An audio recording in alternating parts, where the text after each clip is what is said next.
Everyone, my name is Batel Merida, and I will be talking about the World War II to a New World Order. Sorry. What is liberal world order? Liberal law is defined as a system that encourages worldwide cooperation on several issues such as security, trade, health, and economic policy. How does this term come to play in World War II? Nations around the world wanted to prevent future violence. In order to accomplish this, several international organizations and agreements were created to foster worldwide cooperation under the term liberal world order. What is international law? International law is defined as a set of rules that other countries must follow for the purpose of being on good terms in an attempt to deal with worldwide conflicts. How does this term come to play in World War II? Well, World War II served as a reminder for other countries to rethink and strengthen international laws. In 1945, the United Nations was organized. A document was also written that contained a new set of rules and principles all other countries under the United Nations must follow. The document endorsed human rights, respecting borders, and settling discussions peacefully through agreements rather than discord. World's most important international organizations. An international organization is made up of several other countries for the purpose of cooperating and finding tactical solutions to worldwide issues. Examples of these organizations can be NATO or the European Union. How did this term come to play in World War II? Well, after World War II, the organization's main role was to advertise peace by governing international security, trade, and economic policy.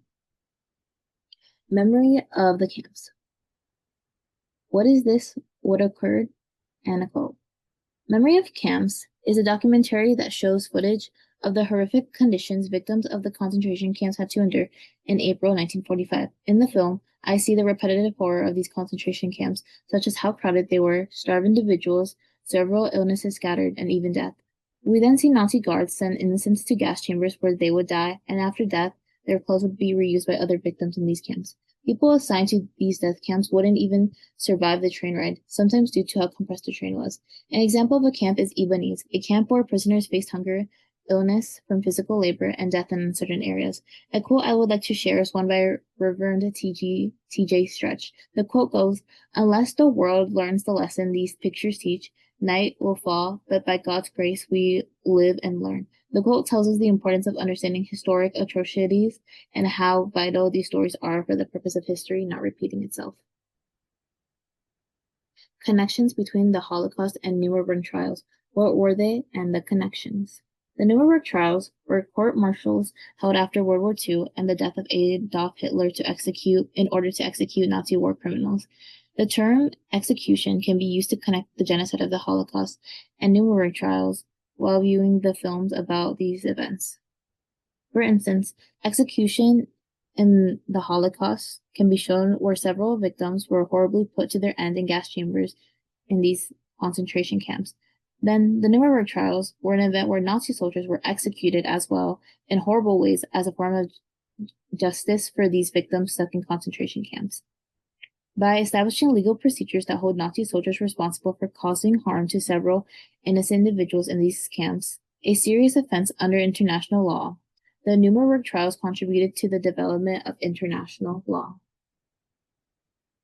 The United Nations created connection between the success of Allied powers in World War II and the creation of new world order with international law, the United States, and other global international institutions. Well, the success of Allied powers in World War II was the main cause for the creation of a new world order. Directed around international law, the United States and other global institutions. Examples of connections are the necessity for a new world order, Allied leadership and vision, the San Francisco Convention, the UN's creation and international law as a guiding rule, global establishment, and the Security Council, aka international institution. World War II shows the damages of failure within international systems for the purpose of preventing global issues. The loss of several innocent lives was a reason that the United States saw an effective framework for the purpose of protecting peace and security. The Big Four, such as the US, China, the UK, and the Soviet Union, took the leadership role of establishing a new global governance arrangements for the purpose of maintaining peace, which needed a cooperative effort and dedication to shared principles. After World War II, the San Francisco Convention was held immediately after, where representatives from 50 nations around the world gathered to sign an agreement that became a fundamental document for the purpose of sustaining cooperation to prevent mass wars. International law is a guiding rule that defines the principles of sovereignty, and peaceful conversations. International law acted as a guide for other countries worldwide to follow for the purpose of maintaining peace.